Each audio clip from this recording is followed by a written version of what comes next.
నమస్కారం, welcome to next genius. ఈనాటి వార్తా విశేషాలు. రాష్ట్ర మంత్రివర్గ సమావేశం ముగిసింది. సీఎం చంద్రబాబు అధ్యక్షతన జరిగిన కేబినెట్ భేటీలో పలు కీలక నిర్ణయాలు తీసుకున్నారు. ల్యాండ్ టైటిలింగ్ యాక్ట్ రద్దు బిల్లుకు మంత్రివర్గం ఆమోదం తెలిపింది. కొత్త ఇసుక విధానం, పౌర సరఫరాల శాఖ, 2000 కోట్ల రుణానికి ప్రభుత్వం గ్యారంటీ తదితర అంశాలకు ఆమోద ముద్ర వేశారు. నూతన ఇసుక విధానంపై త్వరలో విధి విధానాలు రూపొందించనున్నారు. రైతుల నుంచి ధాన్యం కొనుగోలు నిమిత్తం ఎన్సీడీసీ నుంచి 3200 కోట్ల రుణానికి, వ్యవసాయ సహకార కార్పొరేషన్లకు ప్రభుత్వ గ్యారంటీకి మంత్రివర్గం ఆమోదం తెలిపింది. ఈ నెల 22 నుంచి అసెంబ్లీ సమావేశాలు నిర్వహించాలని కేబినెట్లో నిర్ణయం తీసుకున్నారు. టేబుల్ ఎజెండాగా మరికొన్ని అంశాలపైన చర్చించారు. అధికారంలోకి వచ్చి నెల రోజులైన దృష్ట్యా పనితీరుపైన సమీక్షించారు. ప్రజల నుంచి వస్తున్న అభిప్రాయాలపైన సమావేశంలో చర్చించారు.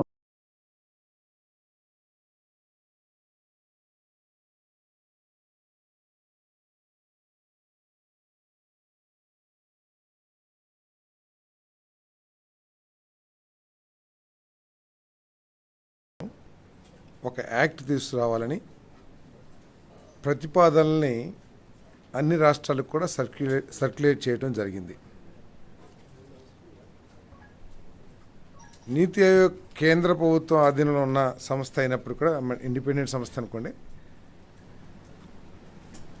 బీజేపీ పాలిత రాష్ట్రాలు కూడా చాలా వరకు ఈ ల్యాండ్ టైటిలింగ్ యాక్ట్ని అమలు చేయలే. ఈ ల్యాండ్ టైటిలింగ్ యాక్ట్ మీద స్టేక్ హోల్డర్స్ అందరూ కూడా చాలామంది బహిరంగంగా, అదేవిధంగా పత్రికలు కానివ్వండి, మీడియా కానివ్వండి, అందరూ కూడా పలు సందేహాలను వ్యక్తపరిచారు. అయినా కూడా గత ప్రభుత్వం హడావిడిగా స్టేక్ హోల్డర్స్తో ఎటువంటి సంప్రదింపులు జరగకుండా దాంట్లో వచ్చే లాభ నష్టాలు ఏమిటి, లేకపోతే ప్రజలకి జరిగే నష్టం ఏమిటి అనేది ఆలోచించుకోకుండా ఒక భయంకరమైన చట్టాన్ని, భయంకరం ఎందుకంటున్నానంటే భవన నిర్మాణ కార్మికుల సంక్షేమాన్ని ఇవన్నీ కూడా దృష్టిలో పెట్టుకుని ఉచితంగా ఇసుక సరఫరా చేయాలని చెప్పేసి నిర్ణయం తీసుకున్నది జరిగిందని చెప్పేసి, అంటే సరఫరా చేయటానికి ఇచ్చిన జీవో 43 ఏదైతే ఉందో, ప్రభుత్వం జారీ చేసిన జీవోఎంఎస్ నెంబర్ 43 డేటెడ్ 8/7/2024 దాన్ని రాటిఫై చేయటం జరిగిందని చెప్పేసి మనం చేస్తాను. విత్తనాలు, మొక్కజొన్న విత్తనాలు, ఆ ప్రొడక్షన్ నూజివీడు చాలా ప్రాంతాల్లో కూడా ఎక్కువగా ఉంది. దానికి చాలా ఖర్చుతో కూడుకున్న వ్యవసాయ విధానం, దాని మీద కూడా మరి ముఖ్యమంత్రి గారు స్టడీ చేయమని, మామిడి రైతుల ఇన్సూరెన్స్ కూడా స్టడీ చేయమని చెప్పేసి కూడా ఈ కమిటీకి తెలియచేయడం జరిగిందని చెప్పేసి మనం చేస్తా ఉన్నాను. అంతేకాకుండా కౌలు రైతుల గురించి కూడా చర్చించడం జరిగిందని చెప్పేసి మనం చేస్తాను. గుంటూరు పశ్చిమ నియోజకవర్గం పరిధిలో ప్రాధాన్యత క్రమంలో అభివృద్ధి పనులు చేపడతామని ఎమ్మెల్యే గల్లా మాధవి స్పష్టం చేశారు. ప్రస్తుతం గుంటూరు నగరపాలక సంస్థకు నిధుల కొరత ఉందని, అయినా గుంటూరు ప్రగతికి వచ్చిన డోకా ఏమీ లేదని చెప్పారు. నగరవాసులకు మెరుగైన మౌలిక వసతులతో పాటు కనీస సౌకర్యాలు కల్పిస్తామని భరోసా ఇచ్చారు. స్థానిక 39వ division Udyog Nagar colony Sanjay arcade apartment వాసుల ఆధ్వర్యంలో మంగళవారం గుంటూరు పశ్చిమ ఎమ్మెల్యే గల్లా మాధవికి ఆత్మీయ సత్కారం జరిగింది. ఈ సందర్భంగా ఎమ్మెల్యే మాట్లాడుతూ ఉద్యోగ నగర్ కాలనీ అభివృద్ధికి కృషి చేస్తామన్నారు. గత వైసీపీ పాలనలో గుంటూరు ప్రగతి కుంటుపడిందని ఆరోపించారు. ఈ కార్యక్రమంలో 39వ డివిజన్ టీడీపీ అధ్యక్షులు రుస్తుం బాబు, తిరుపతయ్య తదితరులు పాల్గొన్నారు.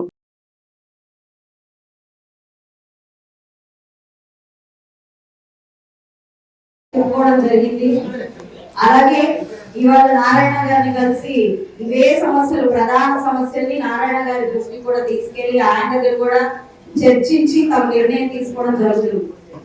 అయితే కంప్లీట్ కార్పొరేషన్ లో ఏమాత్రం నిధులు లేకపోవడం వల్ల, ప్రతి ఒక్క రూపాయి కూడా స్టేట్ కి డైవర్ట్ అయిపోవడం వల్ల ఏ ఒక్క పని జరగని పరిస్థితి ఈ రోజు నెలకొంది.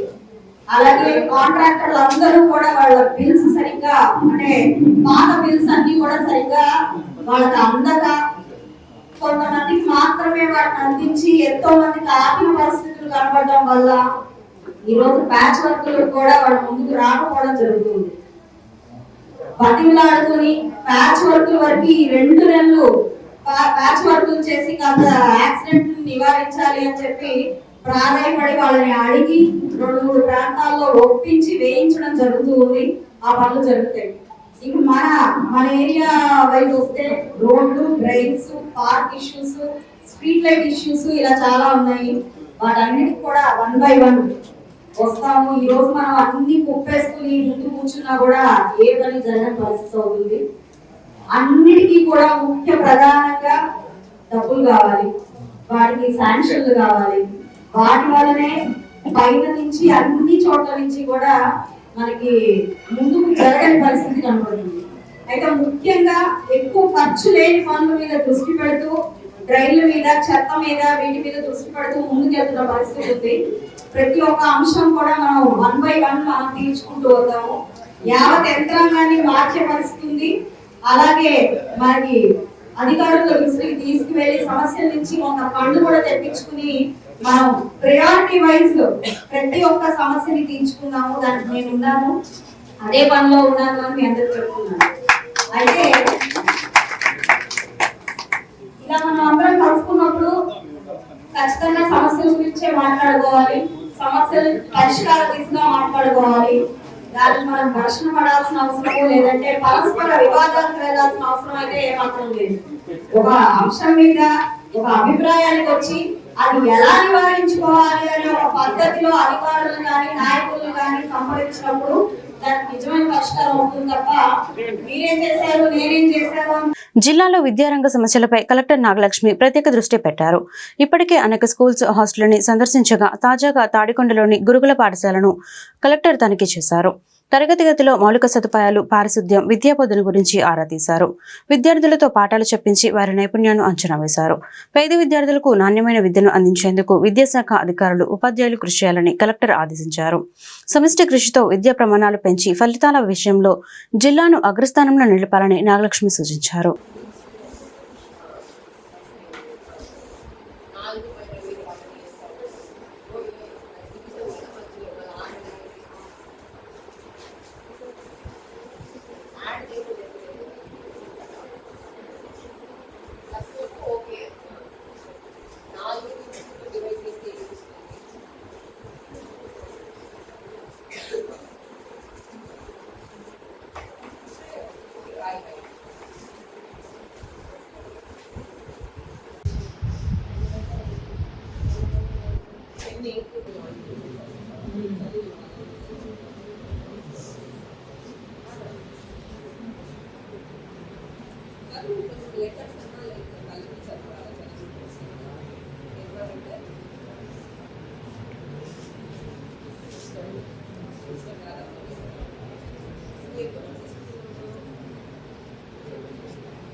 గుంటూరు తూర్పు ఎమ్మెల్యే మహమ్మద్ నజీర్ నగరంలో విస్తృతంగా పర్యటించారు. ఈ మేరకు ప్రభుత్వ మహిళా కళాశాలను ఆయన సందర్శించారు. కళాశాలల మౌలిక సదుపాయాల గురించి అడిగి తెలుసుకున్నారు. నాణ్యమైన విద్యా బోధనకు అవసరమైన సౌకర్యాలు కల్పిస్తామని ఎమ్మెల్యే చెప్పారు. అదేవిధంగా ఆర్టీసీ బస్టాండ్లో నూతనంగా ప్రవేశపెట్టిన ఎలక్ట్రికల్ బస్ ని ఎమ్మెల్యే ముఖ్య అతిథిగా హాజరై ప్రారంభించారు.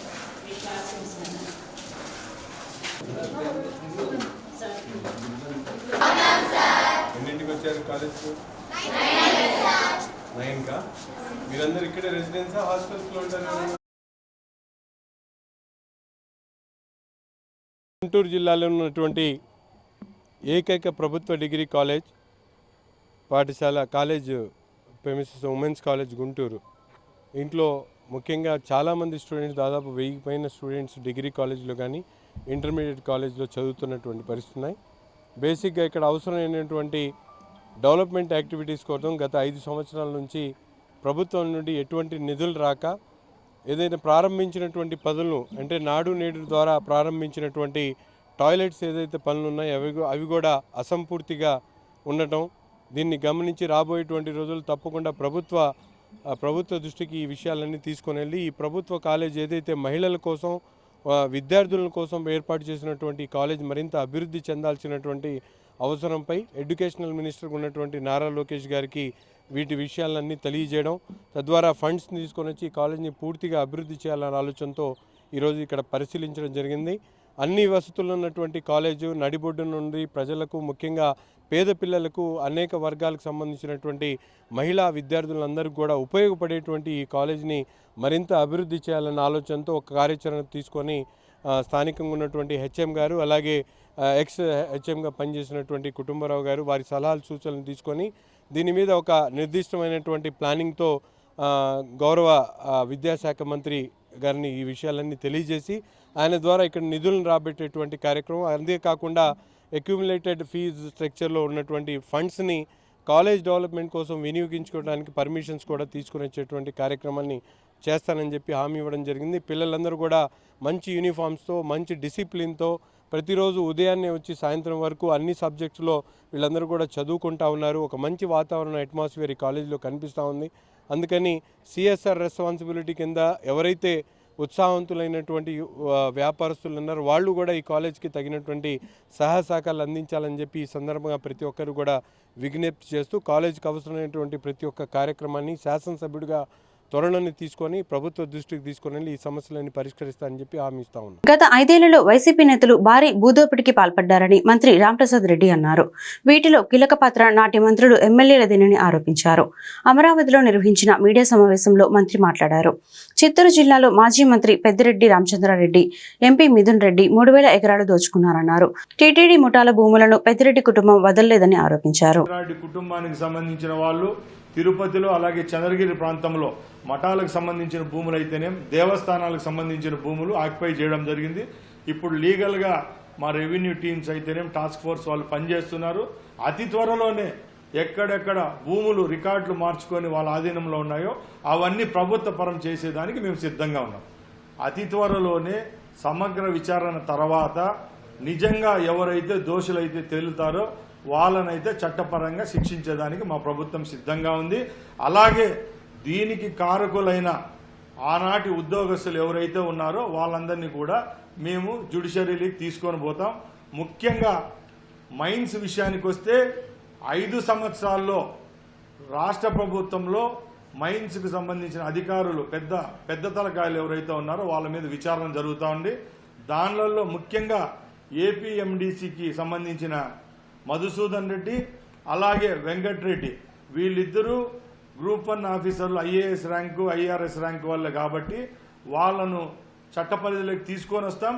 వాళ్ళ పరిధిలో ఆ రోజు వాళ్ళు ఇచ్చిన పర్మిషన్లు అయితేనేం, వాళ్ళు చేసిన తప్పిదాలు ఏవైతే ఉన్నాయో అవి గనుల శాఖలో అయితేనేం, ఇసుకలో అయితేనేం అక్రమాలు జరిగాయో అవన్నీ మేము లీగల్గా ముందుకెళ్తాం. ఎన్నికల హామీ మేరకు ఎన్డీఏ కూటమి ప్రభుత్వం పెట్టుబడి సాయం కింద రైతులకు 20,000 ఇవ్వాలని ఏపీ రైతు సంఘం, కౌలు రైతు సంఘం, వ్యవసాయ కార్మిక సంఘం డిమాండ్ చేసింది. అలాగే పంటల బీమా పరిహారం సకాలంలో చెల్లించాలని విజ్ఞప్తి చేసింది. కౌలు రైతులకు గుర్తింపు కార్డులు ఇవ్వాలని సూచించింది. మంగళవారం గుంటూరు బ్రాడీపేటలో సిపిఎం జిల్లా కార్యాలయంలో ఏర్పాటు చేసిన మీడియా సమావేశంలో రైతు సంఘాల నాయకులు కంచుమాటి అజయ్ కుమార్ మాట్లాడుతూ రాష్ట్ర రైతాంగం ఎదుర్కొంటున్న సమస్యలను పరిష్కరించాలని కోరుతూ జూలై 18, 19 తేదీలలో రాష్ట్ర వ్యాప్తంగా ఉన్న గ్రామ సచివాలయాలు, రైతు భరోసా కేంద్రాలలో వినతి పత్రాలు ఇవ్వనున్నట్లు తెలిపారు. రైతు రుణ విమోచన చట్టం ఏపీలో అమలు చేయాలని డిమాండ్ చేశారు. అదేవిధంగా ఉపాధి హామీ పథకం పెండింగ్ బిల్లులను చెల్లించాలన్నారు. ఈ సమావేశంలో ఈమని అప్పారావు, బైరగాని శ్రీనివాసరావు పాల్గొన్నారు. రైతు సంఘం, కౌలు రైతు సంఘం, వ్యవసాయ కార్మిక సంఘం రాష్ట్ర కమిటీల పిలుపుల మేరకు ఈ నెల 18, 19 తేదీలో వివిధ సమస్యలపై సచివాలయం, ఆర్బీకే కేంద్రాల్లో వినతి పత్రాలు ఇవ్వని చెప్పేసి 3 సంఘాల రాష్ట్ర కమిటీలు పిలుపు ఇవ్వడం జరిగింది. ఈ యొక్క పిలుపులో ప్రధానంగా పెట్టుబడికి అవసరమైన 20,000 రూపాయలు రైతుకి ఇస్తామని చెప్పేసి ఈ రోజున మన చంద్రబాబు ప్రకటనలో ఉంది.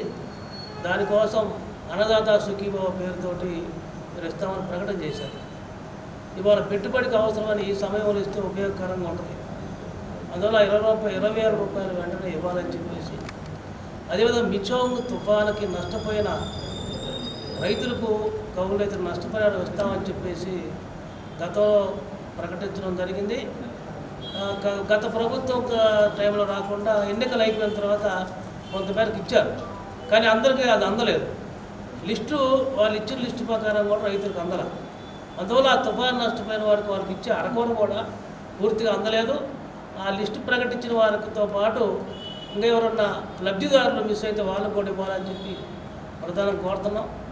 అదేవిధంగా ఇవాళ పొన్నూరు మండలంలోనే వెంకటకృష్ణాపురం గ్రామంలో ఒక రైతు విత్తనాలు వరి విత్తనాలు తెలంగాణకు తీసుకొస్తే ఇతను విత్తన వ్యాపారం చేస్తాడని చెప్పి అతను పట్టుకొని విజిలెన్స్ వాళ్ళు వచ్చి పట్టుకోవడం, అది కాదని చెప్పి తేలిన తర్వాత మళ్ళీ అధికార పార్టీ వాళ్ళ ఒత్తిడి మేరకు మళ్ళీ విజిలెన్స్ వాళ్ళు వ్యవసాయ అధికారులు వెళ్ళి ఇది విత్తన వ్యాపారం అని చెప్పేసి బిల్లులు లేవు అని చెప్పేసి బోగస్ అని చెప్పి చెప్పడంతో ఆ రైతు ఆత్మహత్యకు పాల్పడి హాస్పిటల్ పాలవుతుంది. ఇవాళ దేశంలో రాష్ట్రంలో 50-60% మంది లూజ్ విత్తనాలు రైతులు వాడతారు. ఇవాళ కార్పొరేట్ సంస్థల విత్తనాలు విపరీతంగా రేటు పెరిగిపోయింది. దాంతోపాటు విత్తనాలు ఏమనంటే నష్టం జరిగితే నష్టపరిహారం ఇచ్చే పరిస్థితులు ఇవాళ కార్పొరేట్ సంస్థలు లేదు. అందుకని నమ్మకంగా ఉన్న లూజ్ విత్తనాలను ఇవాళ 50-60% విత్తనాలు తీసుకొచ్చి వేసుకుంటారు. ఆ గ్రామంలో కూడా ప్రతి సంవత్సరం వేసుకుంటారు. అది అందరూ తెలిసిన విషయం. కానీ అధికార పార్టీ వాళ్ళు కక్షపూర్వకంతో ఆ రైతుని ఆ విధంగా చేయడం అనేది చాలా దుర్మార్గం. ఇది ఒక రాజకీయ పార్టీగా చూడకూడదు. వ్యవసాయానికి సంబంధించి రైతు ఎవరైనా సమానంగా రైతులు, కౌలు రైతులు, వ్యవసాయ కార్మికుల సమస్యల మీద 18-19 తేదీల్లో సచివాలయాలు, రైతు భరోసా కేంద్రాల్లో అర్జీలు సామూహికంగా సమర్పించాలని చెప్పి 3 సంఘాలు నిర్ణయించినాయి. దీంట్లో భాగంగా ఈరోజు గుంటూరు జిల్లాలో కూడా అన్ని చోట్ల కూడా ఈ కార్యక్రమం జరగబోతూ ఉంది. ప్రధానంగా ఈరోజు రైతాంగ సమస్యలు ఉన్నాయి. ఖరీఫ్ సీజన్లో ఈరోజు రైతు భరోసా కేంద్రాల్లో సరైనటువంటి విత్తనాలు కానీ లభించట్లేదు. సబ్సిడీ విత్తనాలు చాలా అరకొరగా ఉన్నాయి, కొరతగా ఉన్నాయి. అలాగే కౌలు రైతులకైతే అసలు విత్తనాలు ఇచ్చే పరిస్థితే లేదని చెప్పి కౌలు రైతులు వాపోతూ ఉన్నారు. ఈరోజు కౌలు రైతుల పరిస్థితి జిల్లాలో చాలా దయనీయంగా ఉంది. గతంలో CCRC చట్టం ద్వారా భూ యజమాని అంగీకారంతో ఇచ్చేవాళ్ళు గుర్తింపు కార్డులు. కానీ ఈ ప్రభుత్వం వచ్చాక దాన్ని మారుస్తామని చెప్పారు, ఇంతవరకు మార్చలేదు. దానివల్ల ఏంటంటే ఈ సంవత్సరం కూడా అదే చట్టం కొనసాగటం వల్ల చాలామందికి ఈరోజు ఈ గుర్తింపు కార్డులు రావడం. దీనివల్ల ఏంటంటే ఈ రైతు భరోసా కేంద్రాల్లో ఎరువులు, పురుగు మందులు, విత్తనాలు తీసుకోవాలన్నా కూడా తీసుకోలేనటువంటి పరిస్థితి ఉంది. అలాగే ఈరోజు పెట్టుబడుల టైం. గత సంవత్సరం ఖరీఫ్ సీజన్లో తుఫాన్లు, కరువులు వచ్చి చాలా నష్టపోయారు రైతులు. మేము నష్టపరిహారం ఇస్తామని చెప్పి కూడా ప్రభుత్వం చెప్పింది గత ఖరీఫ్లో. గత డిసెంబర్లో పంట చేతికి వచ్చిన టైంలో కూడా, వరి పంట చేతికి వచ్చే టైంలో కూడా చాలా దెబ్బతిన్నాయి తుఫాను వల్ల. వీటన్నిటికీ నష్టపరిహారం ఇవ్వాల్సినటువంటి అవసరం ఉంది. కానీ ఇంతవరకు ప్రభుత్వాల నుంచి రాలేదు. ప్రభుత్వం కూడా మారింది. కాబట్టి ఈ కొత్త ప్రభుత్వం వాటిని దృష్టిలో పెట్టుకొని పెట్టుబడుల టైంలో ఆ నష్టపరిహారాలు వెంటనే ఇవ్వాలని చెప్పి మేము కోరుతా ఉన్నాం. కౌలు రైతులు ఎక్కడైతే ఉన్నారో ఆ కౌలు రైతులకి నష్టపరిహారాలు ఇవ్వాలి. అలాగే అన్నదాత సుఖీభావం, ఇది పెట్టుబడుల టైం కాబట్టి ప్రభుత్వం ప్రకటించినట్లుగా 20,000 రూపాయలు రైతులకి, అలాగే వాస్తవ సాగుదారులైన కౌలు రైతులు ఈరోజు పెట్టుబడుల కోసం బయట గుడివాడలోని శరత్ థియేటర్లో ఏర్పాటు చేసిన తేనెటి విందుకు స్థానిక ఎమ్మెల్యే వెనిగండ్ల రాము హాజరయ్యారు. మాజీ ఎమ్మెల్యే కొడాలి నాని పట్టణంలో శరత్ థియేటర్ను ఆక్రమించుకొని గత 5 ఏళ్లుగా వైసీపీ కార్యాలయం ఏర్పాటు చేశారు. కూటమి ప్రభుత్వం రాగానే శరత్ టాకీస్ను యాజమాన్యం స్వాధీనం చేసుకుంది. యాజమాన్యంలో ఒకరైన మున్సిపల్ మాజీ చైర్మన్ ఎలపర్తి శ్రీనివాసరావు ఆహ్వానం మేరకు ఎమ్మెల్యే, టీడీపీ నేతలు తేనెటి విందుకు హాజరయ్యారు. థియేటర్లో వైసీపీ ఫ్లెక్సీలు, కొడాలి నాని ఫోటోలను యాజమాన్యం తొలగించింది. ఈ సందర్భంగా ఎమ్మెల్యే రాము మీడియాతో మాట్లాడుతూ తమకు జరిగిన అన్యాయంపై థియేటర్ హక్కుదారులు తనను కలిసినట్టు చెప్పారు. గుడివాడలో ఇన్నాళ్లు అరాచకానికి అడ్డాగా వైసీపీ కార్యాలయం నిలిచిందన్నారు. ఇక్కడకు రావాలంటే ప్రజలు భయపడే పరిస్థితి ఉండేది. చివరకు 3 హక్కుదారులు థియేటర్కి వస్తే బెదిరింపులు ఎదుర్కొనే పరిస్థితి. గుడివాడ వ్యాప్తంగా కొడాలి నాని అనుచరుల పేద మధ్యతరగతి వర్గాల ఆస్తులను కబ్జా చేశారు. మేం అధికారంలోకి వచ్చిన 24 గంటల్లోనే కొడాలి నాని కబ్జాలో ఉన్న 9 ఎకరాల స్థలాన్ని హక్కుదారులకు అప్పగించాం. టీడీపీ ప్రజల తరపున పనిచేస్తుంది. ప్రజల డబ్బు కోసం ఆశపడే వాళ్ళెవరూ టీడీపీలో లేరని వివరించారు. అరాజకాలకు అడ్డాగా నిలిచింది శరత్ టాకీస్. ఈ ఏదో శరత్ టాకీస్లోకి రావటం అంటే జనాలందరూ ఒక రేంజ్లో భయపడే స్థితిలో ఉన్నారు. సెటిల్మెంట్లు అన్నీ ఇక్కడ జరుగుతూ ఉండే దాంట్లో. సో అవన్నిటికీ తీసేసి ఇప్పుడు తెలుగుదేశం సపోర్టర్ కింద ఆయన కూడా అన్ని బాబు గారికి ఫ్లెక్సీలు కూడా వేయించడం జరిగింది. ఇక నుంచి గతంలో జరిగిన అరాచకాలకి అడ్డాగా ఉంది కాబట్టి ఇక నుంచి దీని పేరు మార్పు వచ్చి ఈ గుడివాడ మెయిన్ నడిబొడ్డులో మంచికి మరో పేరు కింద తయారవుద్దని చెప్పేసి ఆశిస్తా ఉన్నాను.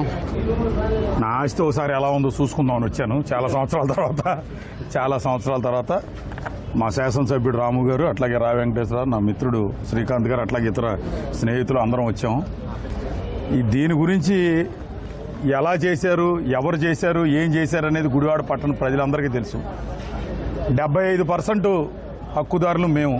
వాళ్ళిద్దరు కూడా ఇంకో ఇద్దరు ఉన్నారు, వాళ్ళిద్దరు కూడా వచ్చారు. మొన్న శాసనసభ్యుడు రాము గారితో మాట్లాడారు, వెళ్ళారు. కానీ భగవంతుడు పైనుంచి అన్ని చూస్తూ ఉంటాడు, అది మాత్రం ప్రతివాడు గుర్తుపెట్టుకోవాలి. గుంటూరు జిల్లాలో ప్రజలు ఎదుర్కొనే వివిధ సమస్యల పరిష్కారానికి ఎన్డీఏ కూటమి ప్రభుత్వం చొరవ చూపాలని సిపిఎం జిల్లా కార్యదర్శి పాసం రామారావు కోరారు.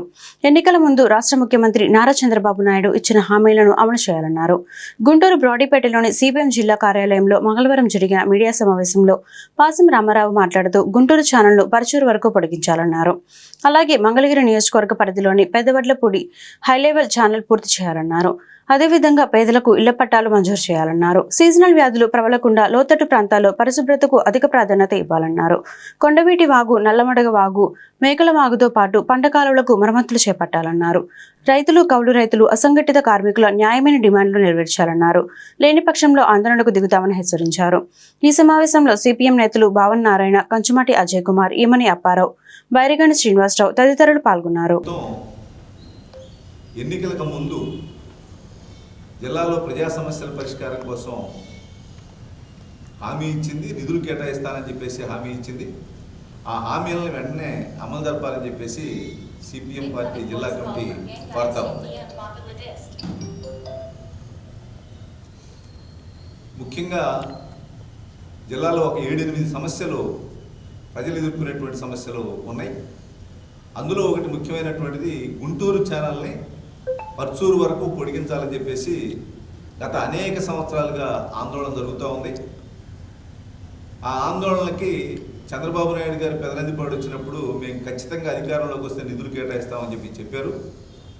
ఆ గుంటూరు ఛానల్కి సంబంధించి గుంటూరు ఛానల్ని పర్చూరు దాకా పొడిగిస్తే 50,000 ఎకరాలకు సాగునీరు, తాగునీరు అందుద్ది. 2 లక్షల దానికి సుమారుగా 270 కోట్ల రూపాయలు కేటాయిస్తే 50,000 ఎకరాలకు సాగునీరు, తాగునీరు వస్తుంది. ఇప్పుడు చూస్తున్నారు వర్షాలు పెద్ద ఎత్తున కురుస్తూ ఉన్నాయి. ఈ వర్షాలకు సంబంధించి మొత్తం గ్రామీణ ప్రాంతాల్లోనూ పట్టణాల్లోనూ లోతట్టు ప్రాంతాలు జలమైపోయినాయి. ఇప్పుడు వెంటనే బ్లీచింగ్ చల్లకపోతే, జాగ్రత్తలు తీసుకోకపోతే దోమలు ప్రబలి అంటువ్యాధులు వచ్చేటువంటి పరిస్థితి ఉంది. కాబట్టి వెంటనే ప్రభుత్వం చర్యలు తీసుకొని నీటిని క్లోరినేషన్ చేయాలి, బ్లీచింగ్ చల్లాలి, ప్రభుత్వ వైద్యశాలన్నింటిలోనూ మందులు తగిన విధంగా అందుబాటులో ఉంచాలని చెప్పేసి మేము కోరుతా ఉన్నాం. వ్యవసాయ సీజన్ వచ్చింది. రైతు భరోసా కేంద్రాల్లో ఎరువులు, విత్తనాలు, పచ్చిరొట్ట వీటన్నింటినీ అందుబాటులో ఉంచాలని చెప్పేసి కోరుతా ఉన్నాం. ఇట్లా అనేక సమస్యలు ఈరోజు ఉన్నాయి. దీంతోపాటు ప్రధానమైన సమస్య మన జిల్లాలో రాజధాని సమస్య. ఈరోజు రాజధానికి శ్వేతపత్రం విడుదల చేశారు. రాజధానికి తక్షణమే నిధులు కేటాయించాలి. నిధులు కేటాయించకపోతే మీరు మన కంప చెట్లు కొట్టేసినా కూడా ఉపయోగం లేదు. కాబట్టి రాజధానిని అభివృద్ధి చేస్తేనే ఉపాధి కూడా ఈ ప్రాంతంలో పెరిగింది. రాజధానిని అభివృద్ధి చేయకుండా, అక్కడ నిర్మాణాలు చేపట్టకుండా పారిశ్రామికవేత్తలు రారు. కాబట్టి వెంటనే రాజధాని అభివృద్ధికి నిధులు కేటాయించాలని చెప్పేసి కోరుతా ఉన్నాం. మేము కొత్త ప్రభుత్వానికి ఇంకోటి విజ్ఞప్తి చేస్తా ఉన్నాం. ఈరోజు కేంద్రంలో ఉన్నటువంటి ఎన్డీఏ ప్రభుత్వంతో కలిసి మీరు వ్యవహరిస్తున్నారు. మీ మద్దతుతోటి కేంద్రంలో ఎన్డీఏ ప్రభుత్వం ఉంది. రాజధాని నిధుల కోసం అడగండి, ప్రత్యేక హోదా కోసం అడగండి, పోలవరం ప్రాజెక్టు నిధులు అడగండి, రాష్ట్ర అభివృద్ధి కోసం నిధులు అడగండి. ఇవన్నీ అడగకుండా మౌనంగా ఉంటే పెద్ద ప్రయోజనం లేదు. కాబట్టి రాష్ట్ర ప్రభుత్వం ఇచ్చినటువంటి హామీలని ఖచ్చితంగా అమలు జరపాలని చెప్పేసి మేము కోరుతా ఉన్నాం. జిల్లా నుండి బదిలీ అయిన ఎస్పీ తుషార్కి పోలీసు అధికారులు, సిబ్బంది ఘన స్వాగతం పలికారు. ఈ మేరకు పోలీస్ పెరేడ్ గ్రౌండ్స్ లో మంగళవారం పెరేడ్ నిర్వహించారు. సిబ్బంది నుండి ఎస్పీ గౌరవ వందనం స్వీకరించారు. అదేవిధంగా తుషార్ని ఘనంగా సత్కరించి అభినందించారు. సమిష్టి కృషితో జిల్లాలో శాంతి భద్రతా పరిరక్షణకు కృషి చేయడం జరిగిందని ఈ సందర్భంగా ఎస్పీ తుషార్ ఇతర పోలీసు అధికారులు తెలిపారు. బంగాళాఖాతంలో అల్పపీడనం ఏర్పడటంతో రాష్ట్ర వ్యాప్తంగా ఎడతెరిపి లేకుండా వర్షాలు కురుస్తున్నాయి. 2 రోజులుగా ముసురు వాతావరణం కొనసాగుతోంది.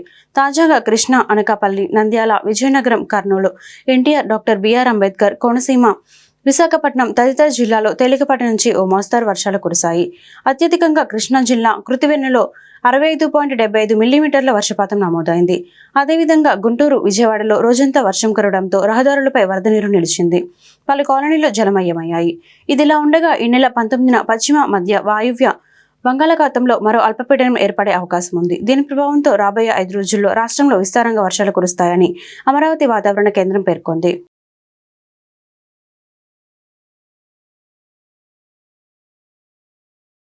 ఈ వార్తలు ఇంతటితో సమాప్తం. మరొక బులెటిన్లో మళ్ళీ కలుద్దాం. నమస్కారం.